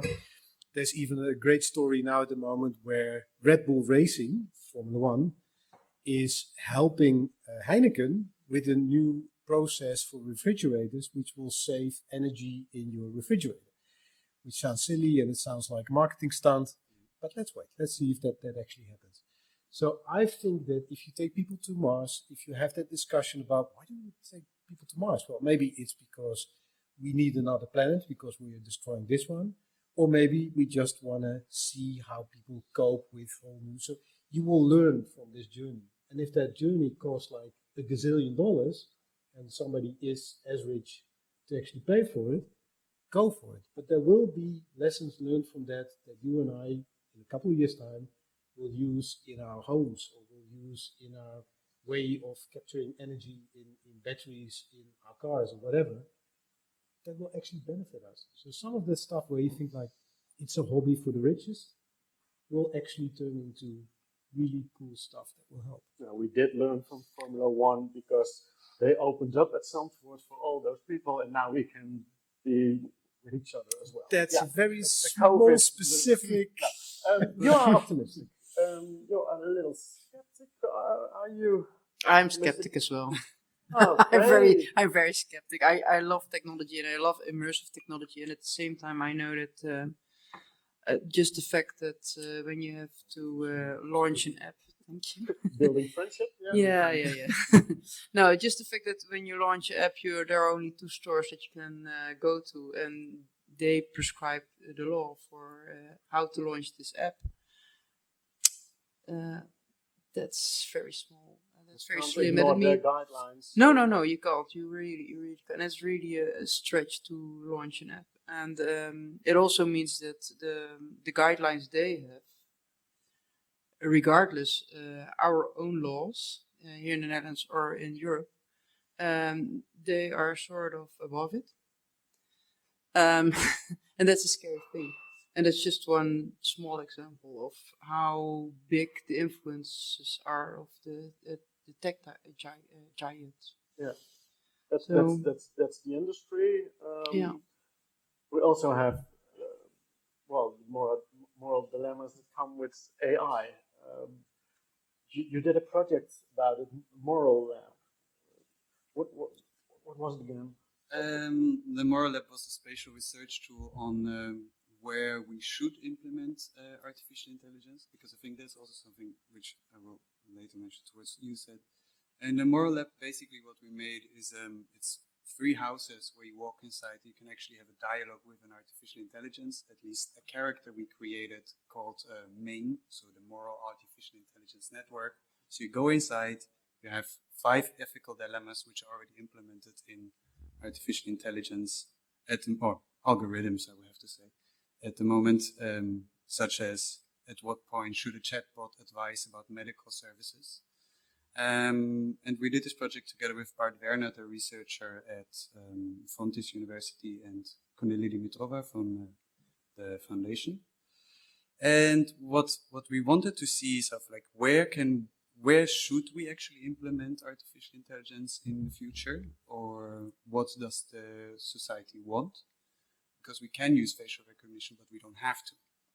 And in this, we tried to see which ethical theories should be preferred within the programming and where we should actually use technology. What did you learn?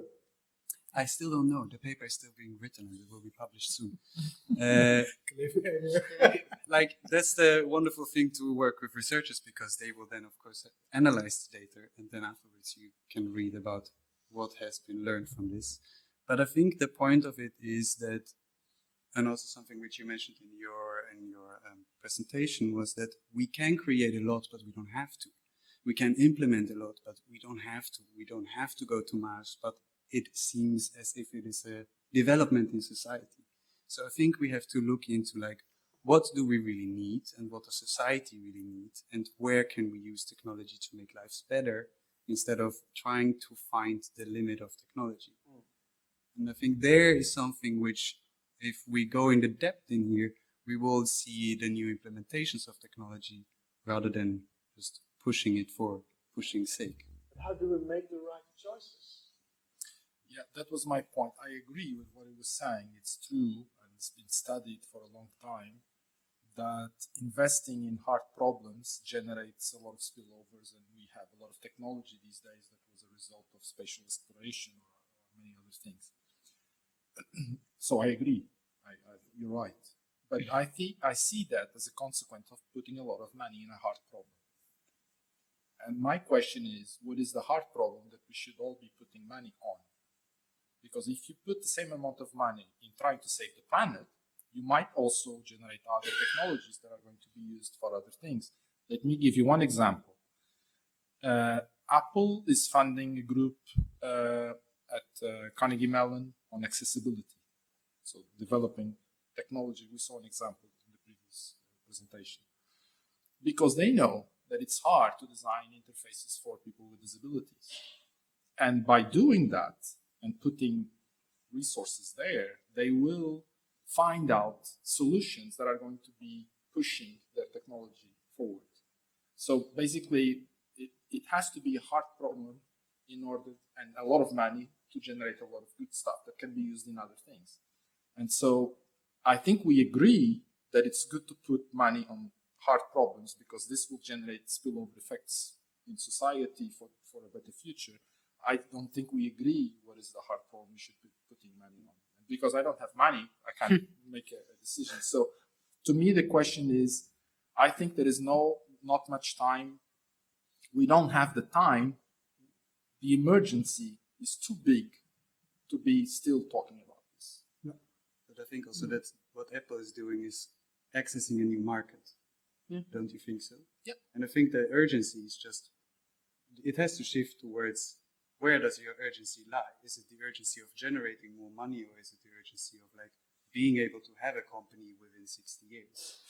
So I don't know. I think that shift has to appear, but maybe I'm idealistic. I'm young, I'm creative, so whatever.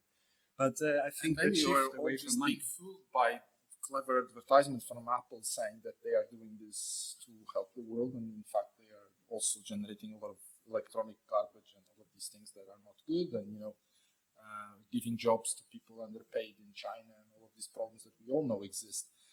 But at least, I would rather see them putting the money in trying to help people with disabilities, in trying to help, fight malaria, or in trying to help generate clean sources of energy, or protecting biodiversity. I think these are the hard problems that we should be putting money on. We were talking about the new European Bauhaus, and he has inside information from one of the members.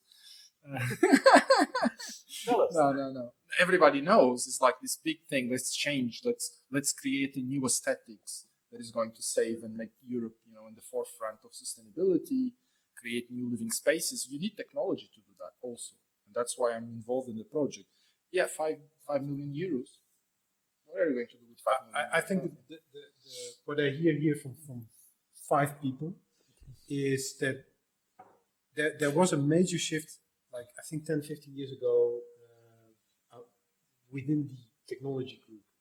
20, 30 years ago, you had tech people solving stuff with open source because they were annoyed. They saw an issue, the printer didn't work, or the computer didn't work, or something didn't connect. They fixed it, they shared the outcome, and that's how the open source community worked. Nowadays, in the last 10 years, you see a lot of people developing stuff for one simple reason, which is annoying, because they can. So when I asked them, in Silicon Valley, why are you developing this platform? Or why are you developing this AI solution? Or because I can. And there's no master plan behind it. But they keep on going and going and going. The amount of projects fired at venture capital firms every single day in the US, that's insane. And most of those projects, if you just take 5 minutes to look at the PowerPoint presentation or the proposal, it's double insane. It's it's idiotic. But still they get funded because they know that out of every 10, 20 of those insane ideas, there will be a new TikTok, there will be a new kind of organization. So that's one of the major issues with this red race going on with technology, just based on people saying because I can. AI, same thing. Those people doing AI or blockchain or all the other things that we now think are very sexy are super clever technologists. If we would take half of that resource and use it for coming up with clean water, drinking water, or like some big issues, we could solve like many issues, but they just go for stuff because they can. And yeah, my biggest concern with AI is that it's not serving humanity, but it's replacing creativity, for example, in some spaces. Yeah. Like in the music space, you have a lot of companies now, and I followed them and I invested in some of them for the last 5-6 years, who create music with AI. And every time I say like, but it needs to be, it should be a tool for creatives. It should be a fun way for creatives to go beyond their borders or to tap into markets that they couldn't reach. Or like, it should be a tool like you know, people working with their hands can use a sewing machine or like whatever. And some of them said, yeah, but we don't care. We just want to, you know, we've invented this algorithm and just push the button and there's music coming out of it. And we can actually unleash millions of songs every single month. There's a rights organization now going to publish music, 2 million songs, and overpopulate Spotify, generated by an algorithm in less than a year. And they're speeding up. They can generate 20, 30, 50 million songs a year easily with an algorithm. And there are 50 million songs on Spotify now that you and I listen to. So there goes your creativity out of the door. That worries me, and that's also why I'm now in a board member of an advisory board for the first music label for robots. Not because I think, of course, they should make it, but again, as a tool for musicians to reach new markets, be more successful, be inspired, whatever, and not to replace proper singer-songwriters with a robot. That's how it goes. You say technologists do things because they can. Yesterday I listened to a lecture by Yuval Harari, a writer of Sapiens, Homo Deus, and he said engineers, they should take courses in philosophy, take courses in ethics. Do you agree? Yeah. It's not just that I agree. I was part of a curriculum committee in my school that made it mandatory, starting this year, that and we are the biggest engineering university school in Portugal, more than 12,000 students. All of the students starting this year will have mandatory courses in art, humanities, and social sciences and ethics. Precisely because that's the only way you solve the problem. You need to teach the engineers and the designers. And do you see a shift in thinking? I see a great shift because of again, it is the issue of curriculum. How do university professors control their power by controlling their students and not giving them the option to choose courses outside of their own subject? It's a mafia. It's been there are two institutions that are, it's the church and the university. Have never changed for more than 500 years. They are completely controlled by priests and university professors. They're more or less the same. And I don't think there's anyone here except me, so it's not a problem. And we need to change that. And the reaction was strong, but we made it. And I think that will create a difference because, like he was saying, they want to build because they were taught just to experiment with technology. They don't even think that they might be doing an algorithm that could be, invading privacy, that could be doing something wrong, and because they were never told. And we need to change the way we train the engineers. I think that's part of the change that we need to bring about, and to put engineers from the beginning to talk with artists, to learn the language, to be able to do that. I'm not sure if we have time for that, because we still have 50 years at least of the previous generations of engineers that might ruin everything before the new generation gets there. So I am optimistic through education. I'm not optimistic through business, but that's also part of my... You nodded as well. Yes, because I think that, yes, we can make it, or at least I think that everything that you can think of is makeable at this point. But the next question now should always be, should we? and that's the step that the technicians, but everybody who's into making something with technique and algorithms and IEs, you should always ask before you start, or in the process of the pilot, should we continue? And I think in the process you also should be strong enough to think, no, we shouldn't. This is not good. We should stop the project. Might be difficult. Yes, but that's where that would be the next step for us. Otherwise, it's too much fun, and the fun is dangerous for us at this point. How can designers help? Can designers help? Access. Yeah, In what? and put it in context. Hmm? Show responsibility and the consequences for the fun that you're making or thinking of. I'm actually more positive again, and we don't have to work for 50 years. I think everybody who's a parent right now is understands. I have a 9-year-old daughter, and we do projects together. Like she knows what I'm doing as a business. She talks to musicians. She knows creative. She's in my space, and I try to teach her as much as possible about all the options, and try to avoid her saying because I can. But just by showing all the options and taking her there, because I totally agree that schools at the moment still, there's some super nice YouTube videos about that, how everything evolved, except for Dutch schooling, for the last 50 years. Nothing. If I look at the classroom of my daughter, and where I grew up close by here in Sonnenbreugel, it didn't change. Yeah, okay. So they have There's a digibord. There's a digibord now. That's it. Same material, same, and some countries in Europe have a new name now. But that's the only thing that actually changed. So I think by as a parent, by just taking your child by the hand and showing all the options, some ethics, some morality, small steps, baby steps.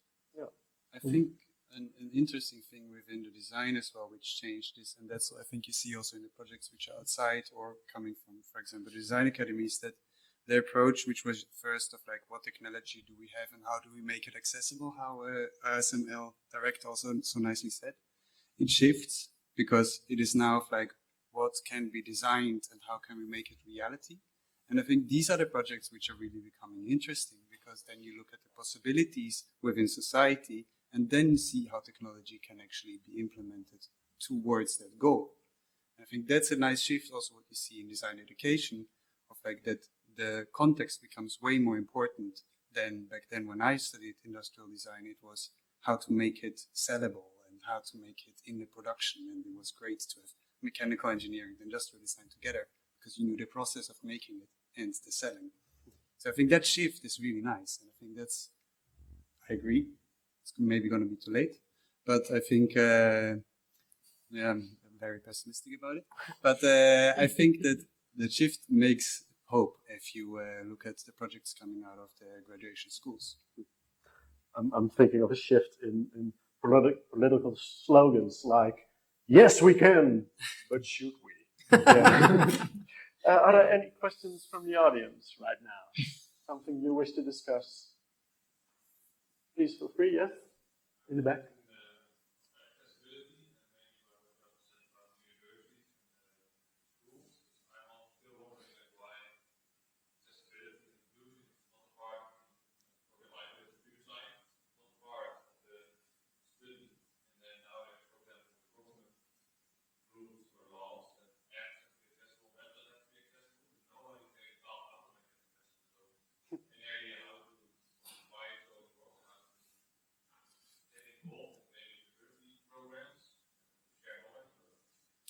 But I think that problem is being solved. It might not be solved at the speed and that we as a society, especially in Europe. So I think we both have a connection with the US. I visit a lot. I admire the US in many things, but I would never live there.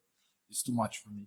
I'm really a European. I'm very proud of being a European. I think we should perhaps be able to capitalize more on our European values. Every time I go there, after 2 weeks, I start feeling homesick.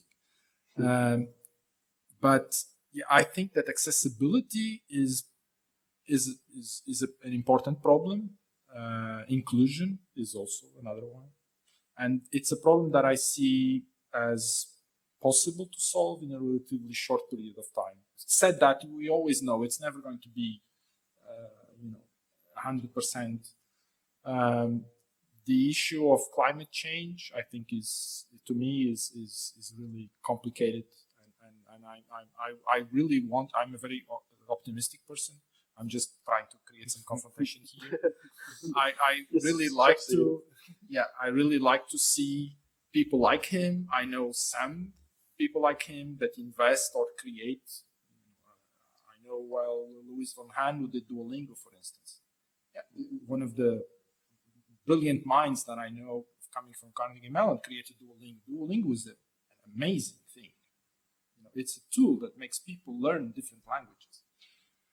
He went to the New York stock market. I think he's going to be one of the best companies. I never bought shares in my life. I bought shares of Duolingo because I really believe this guy is an amazing idea. And by the way, it started with CAPTCHAs. I don't know if you know the story. So his PhD was about developing the CAPTCHA, human computation, and then this created Duolingo. And again, it's very in line with what he was saying. It's a way to let people, human computation, creating problems that only humans can solve, which was used initially as a way to say you are a human, in order to be able to log in and avoid the robots that are going around the web. And then it became something amazing, which is teaching people how to learn different languages. I hope you know what Duolingo is. If not, download the app and use it. It's free also. And so here's a great person who is doing that. I know there are a lot of venture capitalists that really are trying to make money because it's their job. They are business people, but they also have this very strong social and ethical stance. And I think there's nothing wrong with earning money as a businessman. There's nothing wrong with that. But I think that we need more to be able to solve these problems. And I'm not very, very optimistic, especially because as a professor, I know it's very slow to change education. And I think that's the only way we could change anything. It's going to take time because you can't, create kids, designers with 18 years old. No, it's going to take 18 years old no matter what you do, unless Elon Musk finds a way, but I don't see it. But why? You want to add? Yeah. There you go. There's a ghost. Yeah. There's a ghost announced. Can I ask a question back? Like during your university time, were there like a lot of outside people helping you with the real world, or was it staying in university, then graduating, and then seeing the real world?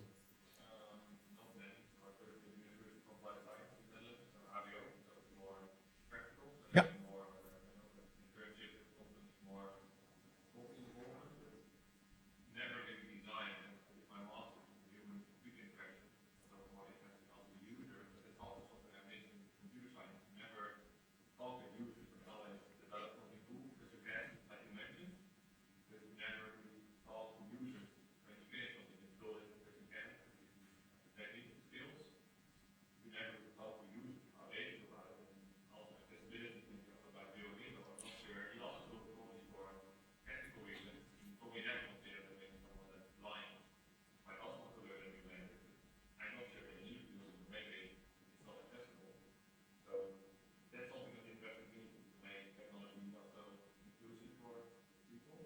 Can I ask where you did your master in HEM? Okay, you did the European one, the European master. Because I think what's happening now more in education, and this is super slow, but we see a couple of great examples throughout Europe, is more the project-based, where during your studies you can actually co-work with other people with other disciplines. And that's real life, right? Because like in real life, you also will work with a designer and a technologist and maybe somebody who asks the right questions about, does this have priority for the world or for my boardroom or for my shareholders or whatever. So I think it is changing, and I see it now with the youngsters, like the 9 and 10-year-olds who now work more project-based with different hats on, so they have to play like role play kind of thing. So it doesn't take like a whole generation, like 18 years, but it does still take not half that, 9 years to 10 years to actually change that before they go to an HBO or like to VBO and then to HBO. But if you want to teach diversity and inclusiveness, and it does not help if the universities themselves aren't inclusive. Yeah, absolutely. There are a bubble of like-minded, like-bodied people. Maybe we should change that first. But isn't it weird that we constantly talk about how new generations will be educated to do better, and we never really talk about the generations which are already there and working, and they don't have to do a thing? They do have to do a thing. Yes, that's like they're old horses and they can't change. No, I mean, like, come on. You're also adults, and I think it's very weird that we keep on talking about the new generations, how they have to be educated. Shake off the pessimism. So Hessel, you have to change. Yeah, I have to become pessimistic now? No. Rather not. No, the reason why I'm pessimistic is because this trend is very strong, and it's very strong that old generations say the young generation has to take it over. Oh, but that has nothing changed. But you're absolutely right. It doesn't mean that we don't have a responsibility, because we do take responsibility, and most of the stuff that I see in my team people doing is actually, in some cases, it's not even paid, but it feels right. So I see a lot of responsibility there, which is a good thing. So I'm optimistic that this generation is doing. There is another angle to this. Is that, for instance, I'm a big fan of Design Academy and many other RCA. I think these are the schools that have the best designers, the best minds. But you see, the way education is done in these schools is not to bring these brilliant people to change the world. It's almost like training them as designers. You can see the Design Academy. I got here and started looking what's going on here. This is all Design Academy stuff. So you have these brilliant schools, and if these people were at Apple, at Google, at the big companies, perhaps there is going to be a bigger change. So there is this mismatch between the people that have the right ethics, that have the maybe let's take off the hat of being this European superpower, very well educated as we all are. I traveled Africa quite a bit for many years, and you also see a lot of people there with crazy good ideas, no education. They go for it. They get a micro loan, and they make it for their local community. And that's something I celebrate every single day, that they can. What I still try to expose or like grow is that I think that any individual people working with their hands, with their voice, can sing or create or develop in Africa or in a developing country somewhere in the world, because Africa is a continent, anywhere in the world, can also tap into that global market. And I think that's also something that we have to help the global community with. You see, like that, there are all these great initiatives out there, like everywhere in the world. But every time it's almost like a local initiative, or it's done by a group of Western African countries, or it's done in Indonesia to solve a local problem. I would love to get my hands on that as well, together with everybody else who wants to join, to see like how can we empower those people to actually tap into a global market. And with a small team, I'm doing it now just for musicians. So anybody, anywhere in the world who makes a great song can make money in the rest of the world via a system that we've developed.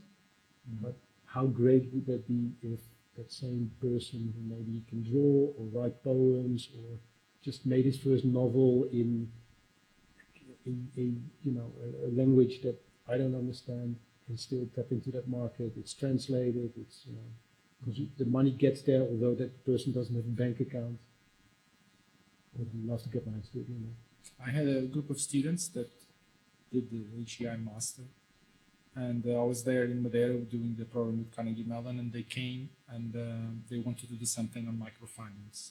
And I told them, I remember because they came back to me and said, we're going to do our user research in Africa. We still don't know Mozambique, Africa, or Ecuador. I told them, go and study a little bit of geography because Africa is a continent like this. So they went there, they created a company called Mambu.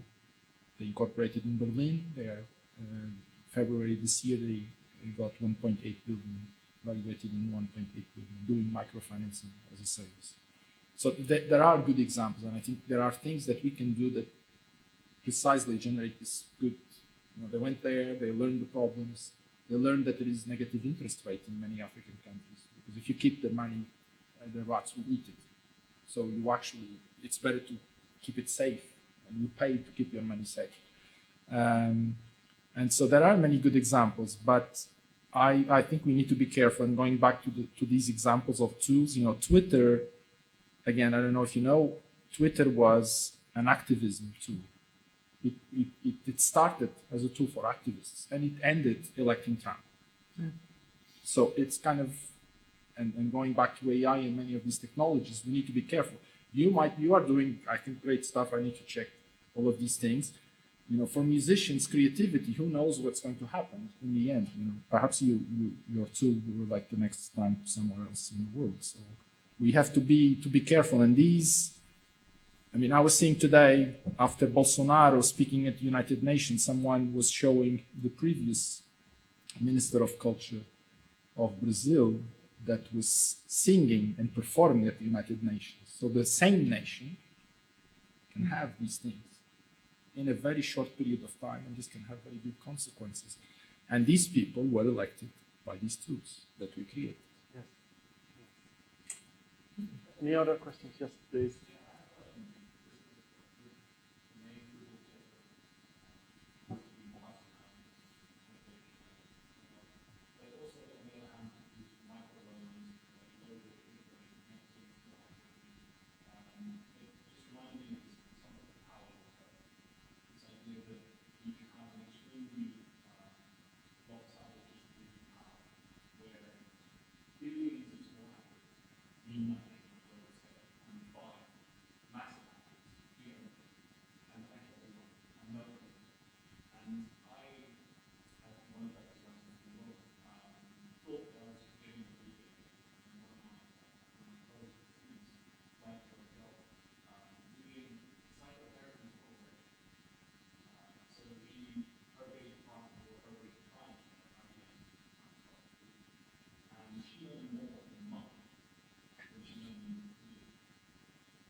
To be honest, I think we need to have an open dialogue with them.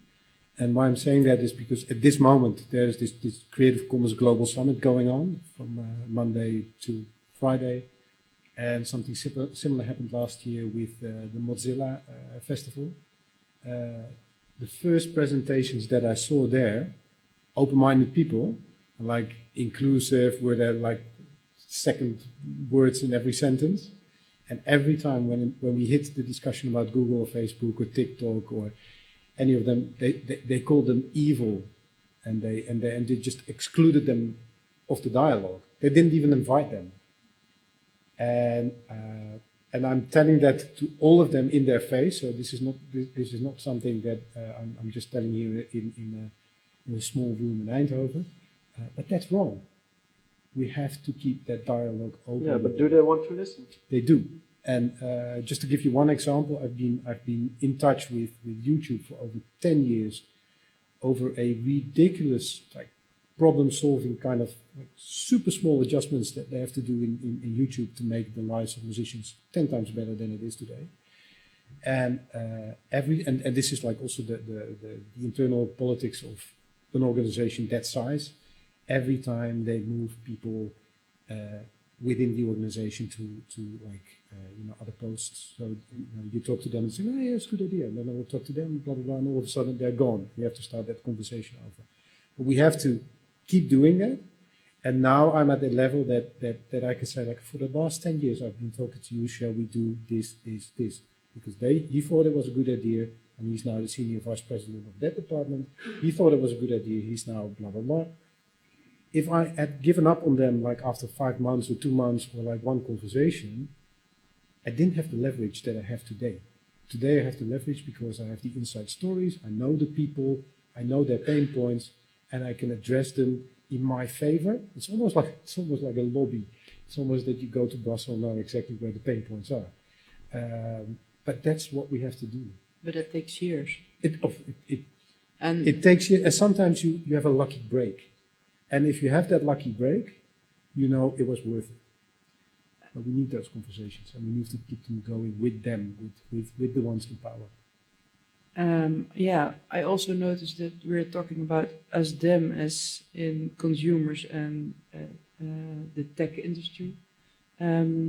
Is there a role for the government as well? Or for Europe? I mean, we have laws, we have rules. On June the 7th of this year, there was a new European copyright law instated throughout Europe. And again, lobby. Within the law, you see a couple of things where you go like, oh man, really? After so many years? So there's still some chapters in there from the 60s, before the internet, before open licensing, before Creative Commons, before you were born, I was born. It's still in there because there were some lobbyists in Brussels saying like, don't touch that. So just to give you one basic example, as an individual painter, or as if you write a poem, you have your right to self-determination to say like, it's mine and I want to share it with you for free. Here you go. Or I want to hand over everything I make to the Red Cross or whatever. As a musician in the Netherlands, as a performing artist in the Netherlands, you are not entitled to say to a rights organization in the Netherlands, stay away, don't touch my material, I want to monetize this myself. And that's in a silly law based on a couple of lobbyists. And this is like going in deep into a chapter, into an addendum, blah, blah, blah. But it just points out that we have to be very careful and on top of things, and every time ask ourselves the question, do we think it's important that a creator actually is entitled to their own right to self-determination, for example, and then take that to policymakers and say like, what do you think, if you create something and I put it online, do you think you, because you made it, are entitled to say that I can use it or not? And of course it will say that, yes, I'm entitled to blah, blah, blah. You say like, well, actually, you just that law that just passed, you actually voted against that for the third time. So let me be optimistic now because he's getting into. There's a shift. There are. It's the water. It's the water. There are around 50 unicorn companies. Those companies above $1 billion US, tech companies in Europe. And Lisbon is becoming quite impressive. Portugal, we have 6 now out of 50. Last time I counted, there were not even 50. Perhaps they are already 50. Many of these companies that have been incorporated, and not all of them are just based in Portugal, but they have a strong engineering and development, and we work directly with them. Like companies like Feedzai that probably you never heard about, they do fraud detection, AI for fraud detection. They process 50% of the credit card transactions in the US. Then by a couple of friends of mine, we were together at Carnegie Mellon, and a couple of years later the guy shows up with a big car, and I was still a professor. Story of my life.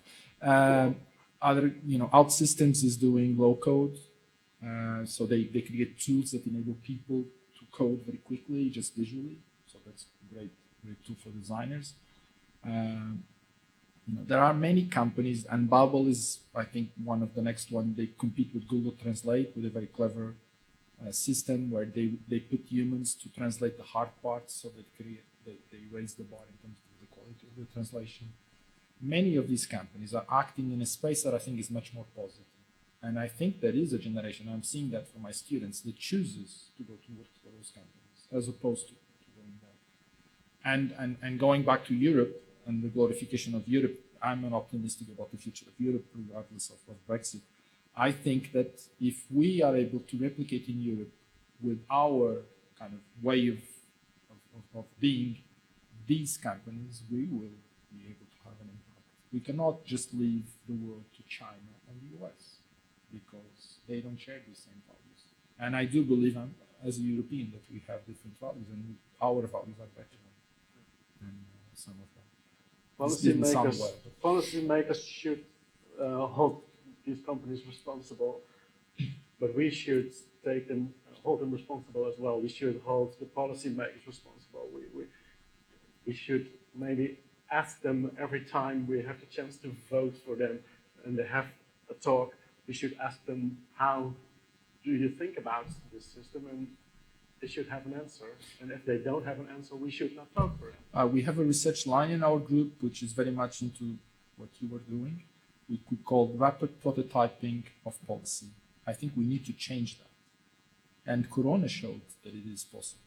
So you basically have to create spaces within the EU where cities, whether they are neighborhoods, whether they are entire nations, where you could change very quickly for a short period of time the rules. Check if they work, and then if they work, change the law. That would be something that would speed up a lot of these things, because many of the laws, like you were saying, they don't make sense. They were done before the internet. We have laws like that in Portugal. There was a law recently that had been approved in the 60s or something.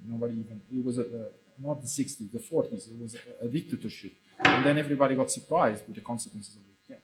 Yeah. There are things we can do, and those things would require the design process. So.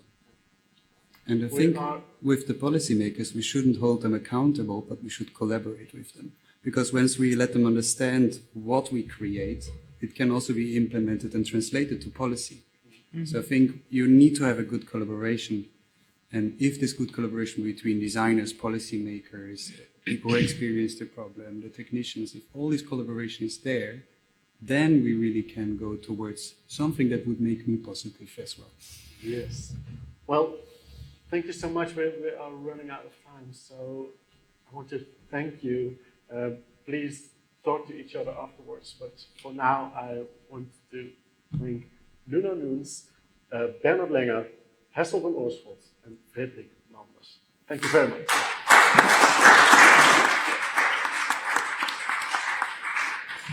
To put an end to this day, I want to ask Tanja Lager again. Yes? Not necessary. This was a nice conclusion. So, well, that is the conclusion to the conclusion. Thank you so much. Have a nice day, and I hope to see you back on Friday. Yeah, there's another conference about learning lifelong, and I hope to see you then. Goodbye.